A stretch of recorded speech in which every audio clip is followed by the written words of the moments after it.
Soy Fernando Díaz Villanueva, hoy es 6 de diciembre de 2021 y esto es La Contracrónica.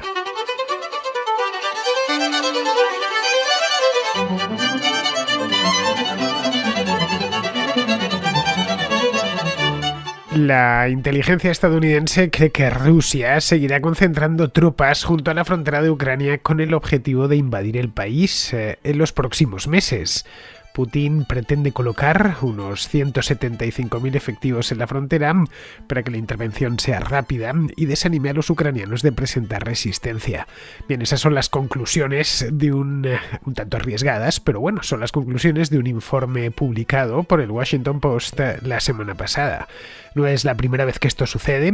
Este mismo año, en primavera, ya por el mes de abril, el ejército ruso ya realizó unas maniobras muy polémicas en la zona fronteriza entre Ucrania y Rusia, levantando las sospechas de Occidente. Pero la cosa, como bien sabemos, no fue a mayores. En aquel momento, ya por el mes de abril, le dediqué un programa al tema. Lo que no sabía es que Putin iba a volver por sus fueros y me iba a dar que hablar otra vez de este mismo tema en el mes de diciembre. Bien, pues tras varios meses de relativa tranquilidad, al menos en esa frontera, no tanto en la de Bielorrusia con Polonia, como bien sabemos, los rusos han vuelto a mover ficha. Llevan semanas movilizando tropas, pertrechos y artillería en la frontera en un número tal que no han podido ni esconder ni disimular la operación, o quizá eso mismo es lo que buscaban, que lo viesen desde arriba. Los satélites espía de Estados Unidos han obtenido imágenes que dan fe de que ese traslado hasta el área fronteriza se está produciendo y está involucrando a muchísimas unidades. Estiman que la concentración de soldados se acerca a los 200.000, lo que pone toda aquella zona al rojo vivo y alerta sobre una posible crisis como la de Crimea, allá por el año 2014.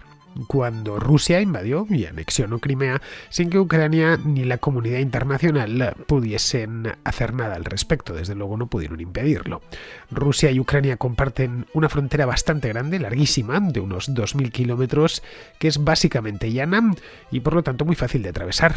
Ucrania carece de fronteras naturales más allá de algunos ríos puntualmente, como puede ser el Dniester o el Danubio, en la parte final ya en el delta, donde hace frontera con Rumanía, y luego dentro de su territorio reside una minoría rusa muy numerosa, que en las regiones orientales supera en ocasiones el 50% de la población. De esto mismo, de esta población rusa, de esta presencia rusa, se valió Putin para la invasión de Crimea. Una vez ocupada la península, sometió su ocupación a referéndum y un 96% de los crimeanos votaron a favor de unirse a Rusia. En las regiones de Donetsk y Lugansk, ambas de mayoría rusa, hay un conflicto civil desde hace años porque los rusos locales pretenden hacer lo mismo que Crimea. Esta vez la apuesta, de cualquier modo, es mucho mayor, porque el sentimiento antirruso está muy extendido entre la población ucraniana y porque tanto la Unión Europea como Estados Unidos considerarían una invasión de Ucrania como un acto de guerra. Los sucesivos gobiernos ucranianos han anunciado su intención de incorporar el país en la OTAN, para que sea la Alianza Atlántica la que les proteja, que les sirva de blindaje frente a las presiones del Kremlin. No sabemos muy bien hasta dónde estará dispuesto a llegar Vladimir Putin esta vez, pero en Washington ya han advertido que si se produjese el ataque, Estados Unidos respondería.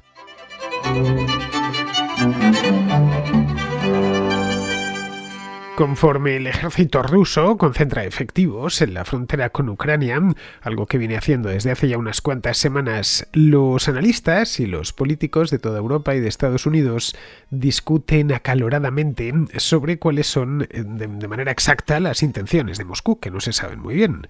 Cuando Lloyd Austin, que es el secretario de Defensa de los Estados Unidos, habló hace una semana de que la Unión Soviética podría invadir Ucrania, lo hizo el otro día, durante una visita a Seúl, dando pie a que en la prensa estadounidense se riesen bastante de él.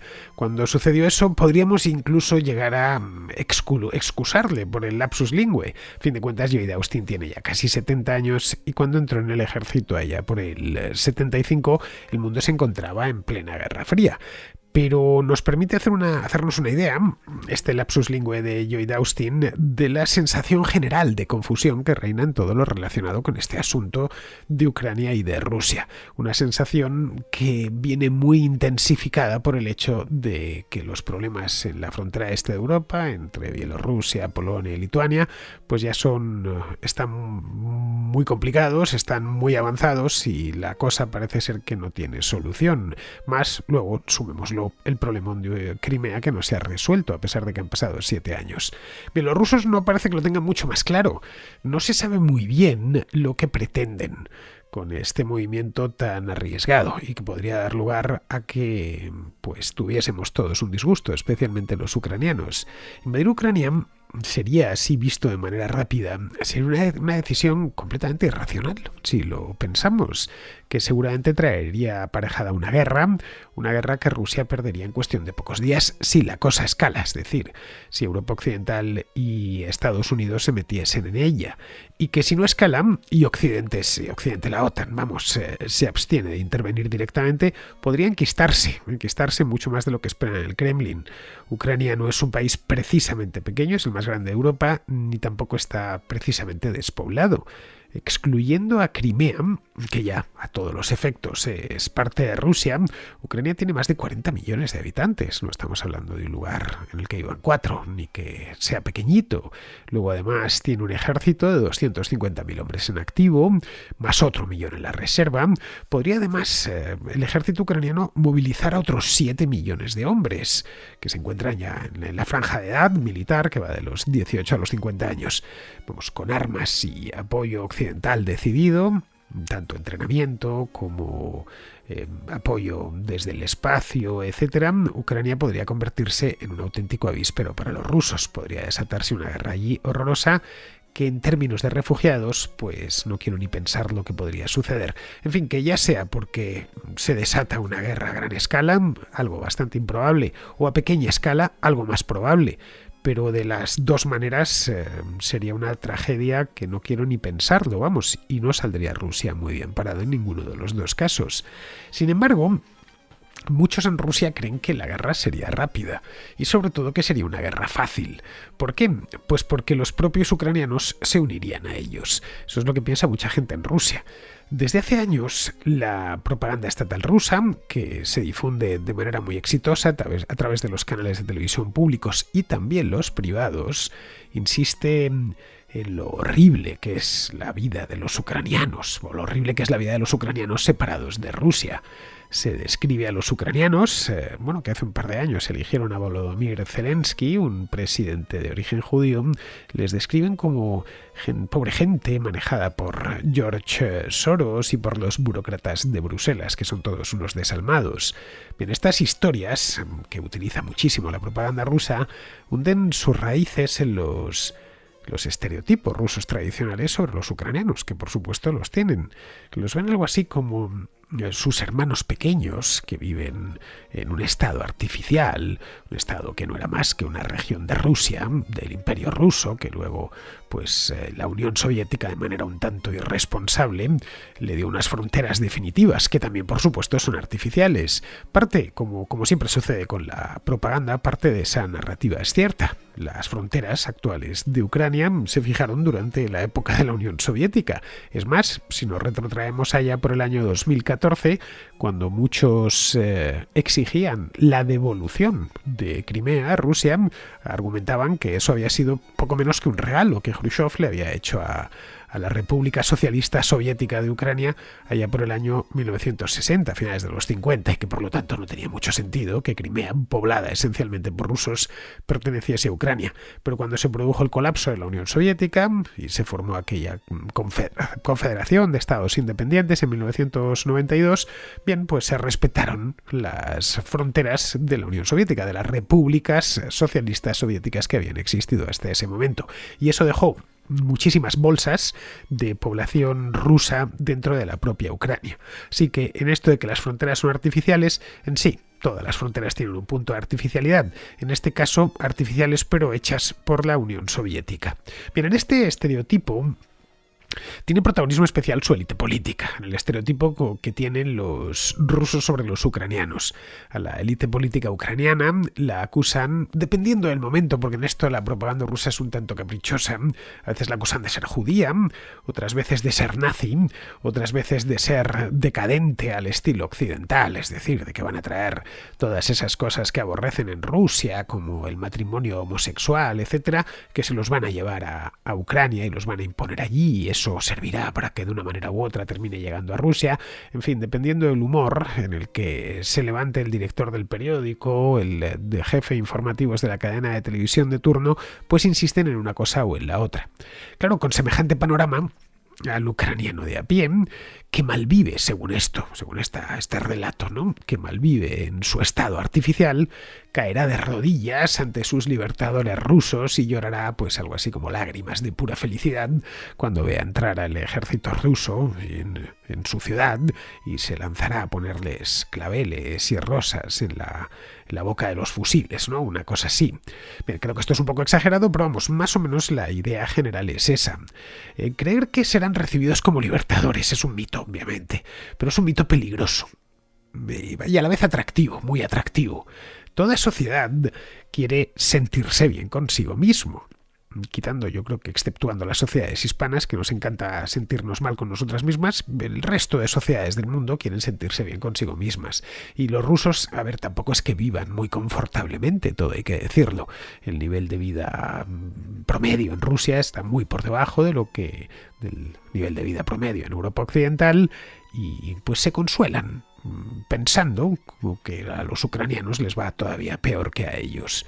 La ocupación y anexión posterior de Crimea, en el año 2014, vino a dar una enseñanza falsa, porque, como a veces sucede con estas cosas, vino a validar todos esos mitos. La mayor parte de los crimeanos recibieron con los brazos abiertos a los rusos cuando entraron, y cuando poco después se les consultó si querían quedarse, es decir, si querían formar parte de Rusia, votaron mayoritariamente a favor.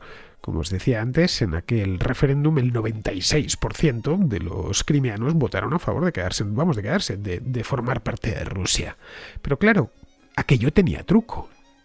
En Crimea no es que la población fuese prorrusa, es que la población era rusa, o en su mayor parte rusa. Los últimos 30 años, bueno, hasta 2014 exactamente, Crimea era una parte de Ucrania en la que se hablaba básicamente ruso. Cualquiera que viajase a Sebastopol o a Yalta, que iba allí, pues qué sé yo, de vacaciones, una de las cosas que advertía era esa. En Crimea esencialmente no se habla ucraniano, o se habla muy poquito ucraniano. Claro, es normal que habiendo ya esa base humana, cuando llegasen los rusos, pues muchos se sintiesen especialmente impelidos a unirse a sus hermanos del norte. Rusia en aquel momento había empalmado una serie de aproximadamente una década de años buenos económicos, y los rusos además les parecían atractivos desde ese punto de vista. Pensaron muchos crimeanos que su nivel de vida iba a subir, que iban a vivir mejor, a tener mejores empleos, a ganar más dinero, etcétera. Además de, obviamente, pues poder vivir en el mismo estado que los otros rusos, que el resto de rusos. La realidad, más allá de Crimea o de ciertas zonas como Luhansk o como Donetsk, es que la inmensa mayoría de los ucranianos no quieren formar parte de Rusia. Esta es la realidad. Aparte de que lo expresan continuamente en las urnas, cuando van a votar para que van a cambiar el presidente y el gobierno, y rara vez salen elegidos, por no decir nunca, salen elegidos presidentes prorrusos. Se hacen continuamente encuestas en distintas partes del país, porque la población, sobre todo en el este del país, de Ucrania, está muy mezclada. En partes como el Donbass, pues aquello dio lugar a una guerra. Es decir, que ese mito, esa idea que tienen muchos rusos de que son hermanos separados en mala hora tras la implosión de la URSS, pues no la comparte la mayor parte de los ucranianos. Si tenéis posibilidad de hablar con alguno, os lo puede contar personalmente. Si tenéis oportunidad de hablar con 10 o 12, podréis haceros una idea general. Hay además una serie de fricciones históricas entre ambos que no terminan de apagarse, al contrario. El Holodomor, por ejemplo, el holocausto ucraniano de los años 30, que mató de hambre a varios millones de ucranianos por órdenes directas del Kremlin, se recuerda con gran amargura en Ucrania como un crimen del imperialismo ruso, no tanto como un crimen del comunismo. En Rusia, esto del Holodomor es un tema que se evita. O no se habla de él, o se habla de él en voz baja, como algo que no va del todo con ellos, que hicieron los bolcheviques a fin de cuentas, ahora ya, pues hace ya 80 o 90 años, pero que nada tiene que ver con Rusia. Muchos ahí en Rusia están convencidos poco menos de que todo el papel que han jugado los propios rusos en Ucrania ha sido positivo y que van más lejos incluso, y de que si Ucrania existe es porque la Unión Europea y Estados Unidos la han creado poco menos que desde cero y la mantienen con vida para fastidiar a Rusia y para dividir a dos pueblos hermanos cuyo objetivo y cuyo destino natural es estar unidos.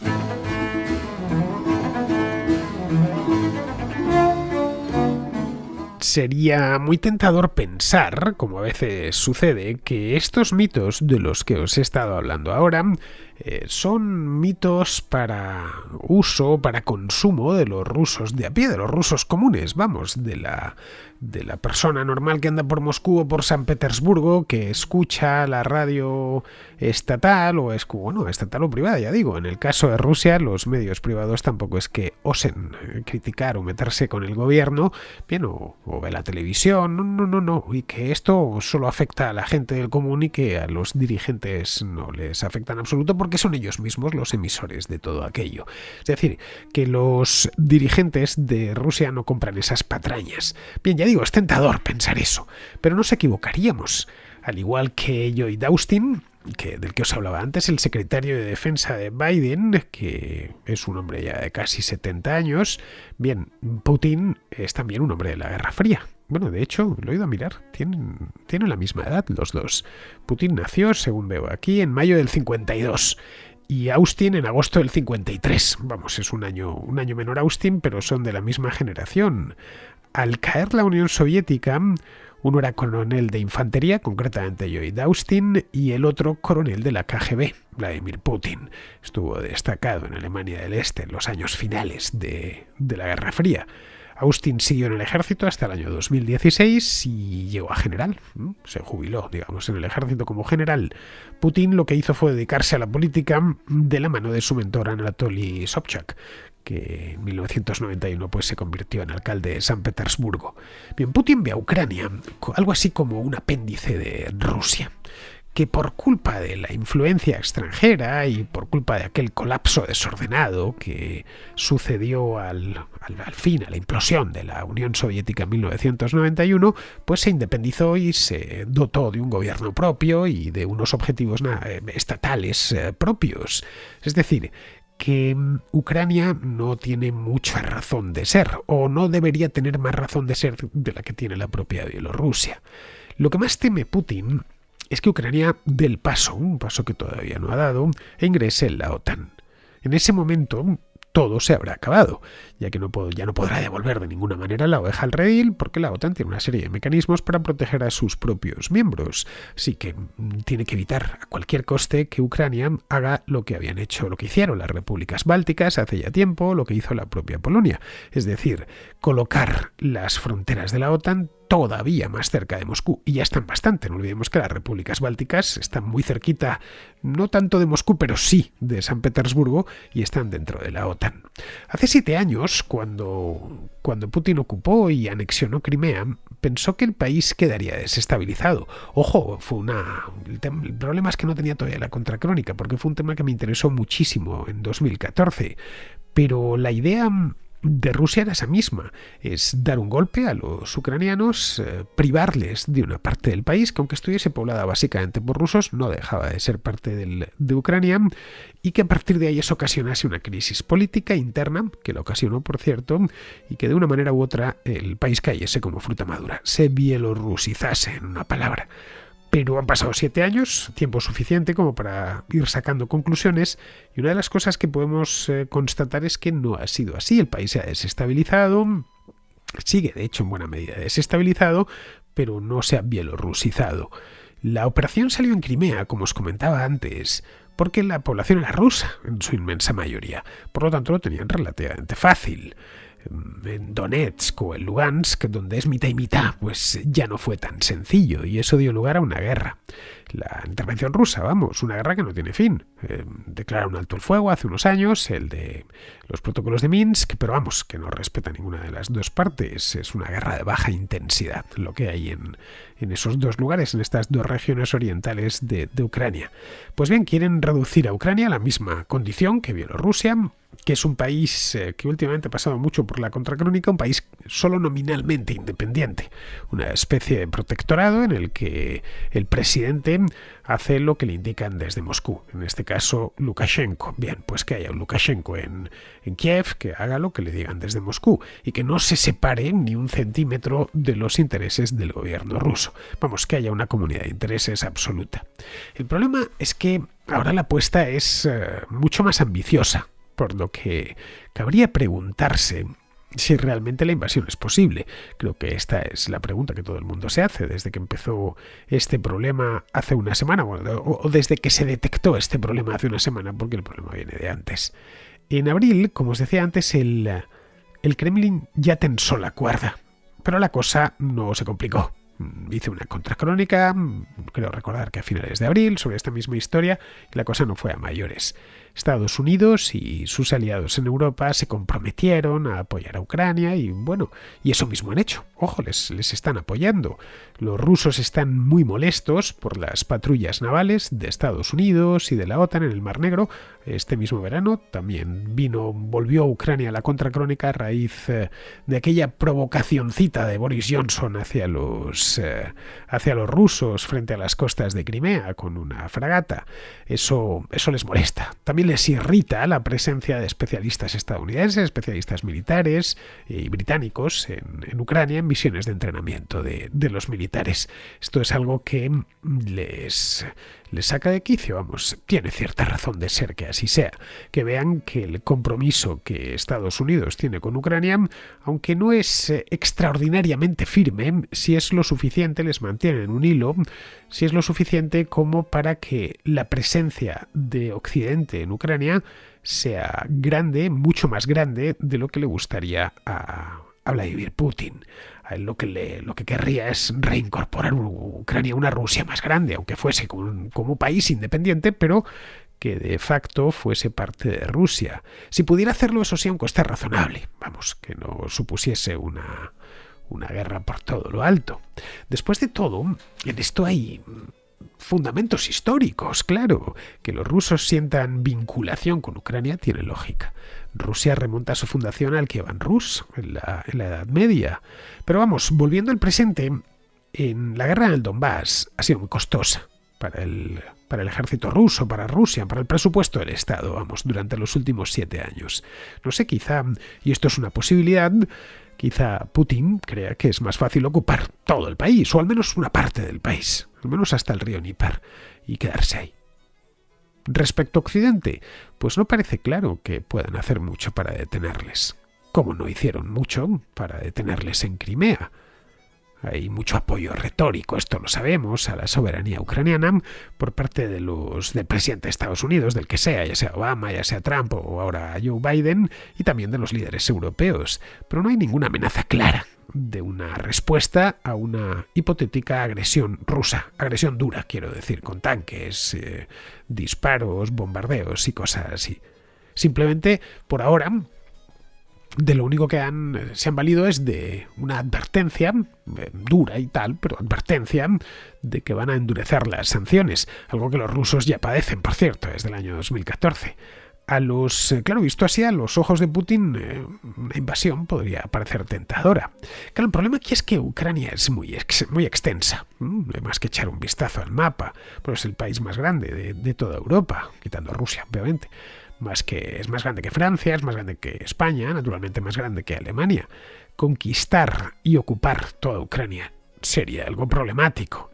El objetivo menos ambicioso sería ocupar el territorio ucraniano al este del río Dnieper, por ejemplo, aproximadamente la mitad del país, que es donde la minoría rusa es más numerosa y donde podrían encontrar mayor apoyo entre la población civil.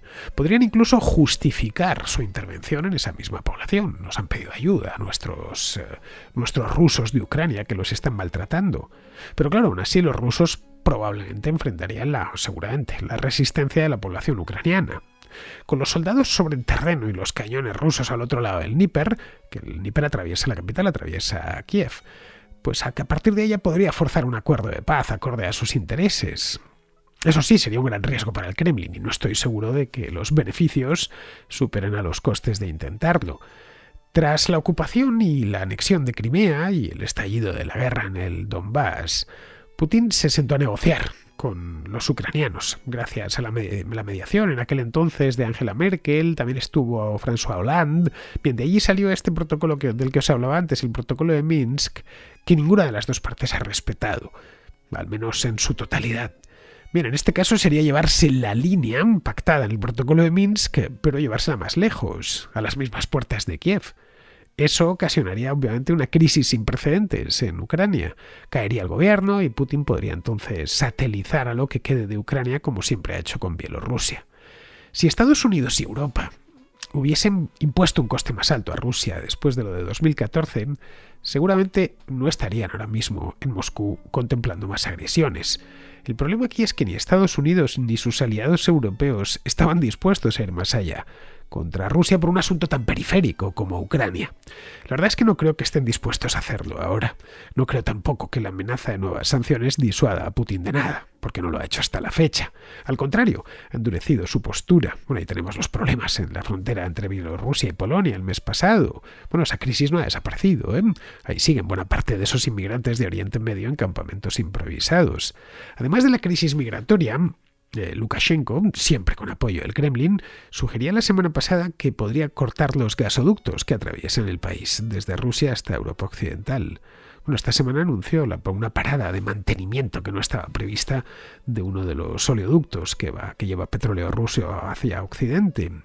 Bueno, esto, como veis, es de nuevo una maniobra llena de riesgos. El Estado ruso depende del gas y el petróleo que exporta a Europa. Si se convierte en un exportador poco fiable, los europeos buscarán otros proveedores. Será cuestión de tiempo. Lituania, por ejemplo, ha construido una terminal de regasificación en el Báltico para importar gas natural licuado del Golfo Pérsico de Estados Unidos. El Nord Stream 2, como os decía aquí el jueves pasado, sigue sin aprobarse en Alemania. Cuando hablamos de dependencia de Europa en cuestiones gasísticas por parte de Rusia, deberíamos hablar de interdependencia. Tanto depende Europa Occidental de Rusia como Rusia de Europa Occidental.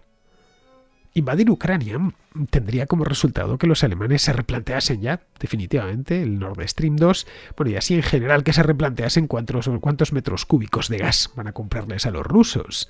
Sin los dólares que ingresa Rusia por la venta de gas, no hay forma de mantener el esfuerzo bélico. Ambos, como vemos, se tienen agarrados por salvarse a la parte. A ninguno de los dos les interesa meterse en problemas, pero a Rusia menos todavía, porque su resistencia económica es menor. Ahora bien, no apostemos contra un presidente que quiere pasar a la historia, porque podríamos perder la apuesta. Putin es de los que quieren pasar a la historia y que se le recuerde como el hombre que devolvió el orgullo a Rusia. Quizá por eso mismo termine cometiendo un error fatal.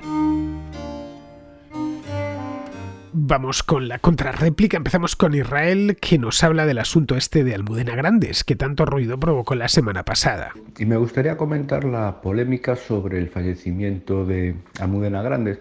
Bueno, más bien sobre la propuesta por parte de la izquierda de concederle determinados reconocimientos, como ser hija predilecta de la Villa de Madrid o que le pongan una calle. Y bueno, y que la derecha pues se ha negado una votación en el Ayuntamiento de Madrid. Tenemos un par de clichés que se repiten. En primer lugar, la doble moral de la izquierda, porque hace unos meses pues negaron a hacer esos reconocimientos con Andrés Tapiello y ahora pues piden y ahora se quejan de que por motivos ideológicos al parecer se le niega la pompa a esta señora. El otro cliché es que la derecha, en lugar de decir que no se puede conceder honores a una persona que hizo burlas sobre las violaciones de monjas durante la Guerra Civil y señoría, no hay más preguntas, fin del expediente, bueno, alega cuestiones técnicas de que si es muy pronto, de que si no sé qué. Quizás Vox ha sido el único partido que pues no ha tenido pelos en la lengua y ha dicho pues cuatro verdades. que la figura bueno, este tema se quiera decir como que es una represalia por cuestiones ideológicas. A ver, el problema de Moneda Grandes no es aparte bueno, determinadas expresiones que, bueno, sus partidarios nos decían que, bueno, que hay que tener sentido del humor, que esta mujer tiene así un sentido del humor muy especial para un poco amparar las cafradas que escribía. Lo de las monjas se puede encontrar en una columna titulada México, publicada en el diario El País. Está disponible para quien la quiera buscar. Poco disponible porque han intentado borrar las huellas, pero bueno, todavía se puede encontrar. Y decía que esto de decir, no, estamos presionando o represaliando a la gente por sus ideas. A ver, Almudena Grandes era una declarada comunista. Y yo creo que hay que dejar claro que con el comunismo no se convive. Si ella tuviera las ideas sin ir más lejos de su propia hija y fuera una nazi furibunda, pues nadie se plantearía estar concediéndole honores. Entonces, a un comunista, a ver, tenemos que entender que a los comunistas ni agua. Si Almudena Grandes hubiera sido, pues no sé, una declarada partidaria del Atlético de Madrid, yo creo que se podía intentar dialogar. Pero tenemos que entender que el comunismo se combate, no se puede convivir con él, porque va a acabar destrozando nuestras sociedades. Y todas las personas que se quieran meter en ese rollo del comunismo tienen que saber que van a contar con nuestro desprecio. No porque tengan esta o aquella idea política, no, porque el comunismo va más allá. El comunismo destruye sociedades y no se puede tener bromas con ellos. Entonces, bueno, eso hay que tenerlo claro. Y también me gustaría destacar que, al hilo de toda esta cuestión, cómo nadie se ha acordado de honores y pompas para Antonio Escotado. Creo que esa debe ser, para mí, el gran mérito del maestro, que ninguno de los partidos políticos ha movido un dedo para honrar su memoria. Pues vamos a ver Israel. Almudena Grandes, dejando a un lado sus ideas políticas, si es conocida por algo es por haber sido escritora, no por haber sido comunista, por haber vendido muchos libros y pues tener, por lo tanto, pues mucha gente que la admira como novelista. Nada más eso. Ya está. Eso es por lo que es conocida. Al haber sido tan célebre, pues evidentemente se merece que en algún momento le dediquen una calle en su ciudad natal, que es Madrid. A mí no me parece mal que los escritores o los artistas en general tengan una calle en Madrid, al margen de sus opiniones en política. De lo contrario nos encontraríamos cambiando el nombre de las calles en cada legislatura o poniendo y quitando monumentos, que es, por cierto, lo que se viene haciendo desde hace un tiempo, y es algo que yo aquí siempre critico. En Madrid, a ver, siempre hemos cabido todos, los comunistas, los falangistas y los que no somos ninguna de las dos cosas. Esta es una ciudad abierta y tiene que seguir siéndolo. Almudena Grandes se merece su calle y Antonio Escotado también, por supuesto. Dicho esto, lo que hicieron desde el PSOE o Más Madrid la semana pasada fue vergonzoso. Estaba el cadáver aún caliente y politizaron el asunto con voluntad de generar enfrentamiento. Promovieron una moción de urgencia para que el ayuntamiento la hiciese hija predilecta y pusiese, bueno, también de urgencia por supuesto, el nombre a una calle, el nombre de Almudena Grandes y cambiase el nombre de una biblioteca. Bien, lo que vino a decir el alcalde, y en esto creo que fue claro, lo que pasa es que los medios lo dieron de aquella manera, es que eso no funciona así, porque es que no funciona así, que estas cosas llevan su tiempo y tienen un procedimiento que, bueno, es lo que Más Madrid y el PSOE no estaban respetando. Para que te hagan hijo predilecto de una ciudad, tiene que debatirse primero, analizar si realmente te mereces ese privilegio y luego pues someterlo a votación, nada más. Idem con las calles o con los nombres de las bibliotecas. Ojo, es bastante fácil defender la candidatura de Almudena Grandes como hija predilecta, o para que le pongan una calle. Fue una escritora notable, de las más leídas en lengua española de los últimos 30 años, y bueno, aparte de ser madrileña, ejercía de tal. Vamos, que si me lo preguntasen a mí, yo votaría a favor, no porque fuese comunista, sino porque era escritora. Bien, vamos ahora con Elvira, que pregunta por las haciendas forales en el País Vasco. Mire, quería preguntarle porque hice un viaje al País Vasco y bueno, me gustó mucho el País Vasco y bueno, me cogí una guía porque andaba una chica que era guía, porque andaba yo un poco perdida por ahí. Y entonces nos fuimos a Hondarribia y bueno, no sé por qué me empezó a hablar y tal de cosas y me dijo, bueno, es que nosotros tenemos una forma de recaudación de impuestos completamente diferente a la que tiene, por ejemplo, Cataluña, ¿no? Digo, sí. Dice, bueno, sí, al resto de España también. Entonces la chica, mi guía, me explicó algo, ¿vale? Entonces me quedé un poco diciendo, digo, que no lo sabía yo esto. Entonces, bueno, cuando volví a casa estuve buscando qué es lo que pasaba, qué tipo de forma de recaudación de impuestos tiene el País Vasco.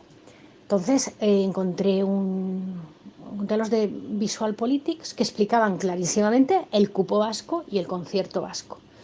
Pero lo que no explican en ese vídeo, yo lo he encontrado, es si usted me podía, por esto es mi pregunta, si usted me podía a mí, no sé qué motivo tienen, puede que sean unos motivos históricos, es igual que la comunidad foral de Navarra, se les ha mantenido unos fueros y unas leyes porque son una comunidad histórica que a través de la historia han mantenido esas leyes, digamos, que son lo mismo que fueros, pero un poco distintos por ser una comunidad históricamente, los ha sabido preservar.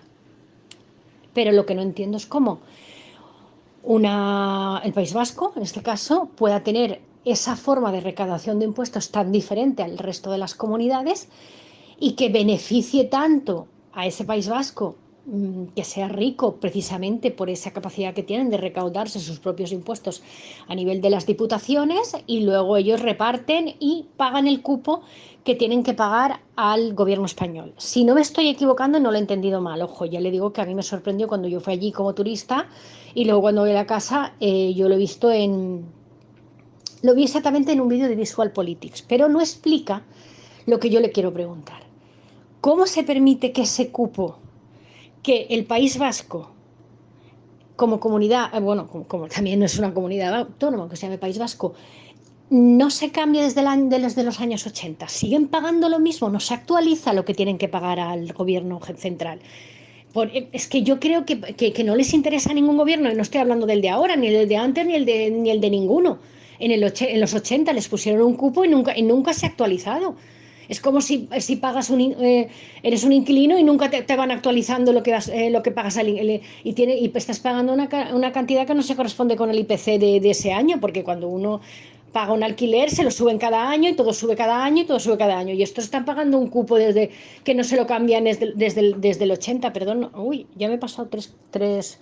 Me callo ya. Quiero decir, ¿me puedes explicar qué piensan estos gobiernos para no cambiar ese cupo y por lo menos ponerlo al día económicamente?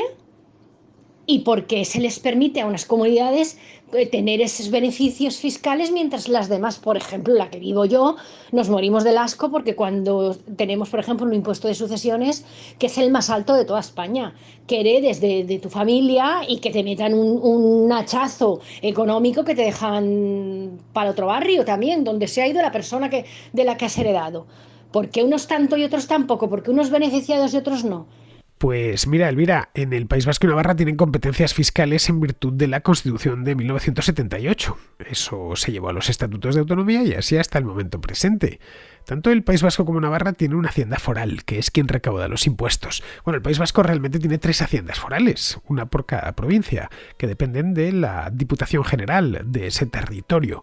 Las relaciones entre la administración del Estado y estas haciendas forales se regulan mediante el concierto. Bueno, en Navarra se le denomina convenio. Los conciertos datan del final de la última guerra carlista, que acabó en 1876, con la llegada al trono de Alfonso XII. Bien, eso se mantuvo hasta la Guerra Civil. Franco eliminó los conciertos de Vizcaya y Guipúzcoa, pero mantuvo el de Álava, porque le había sido leal durante la guerra, claro.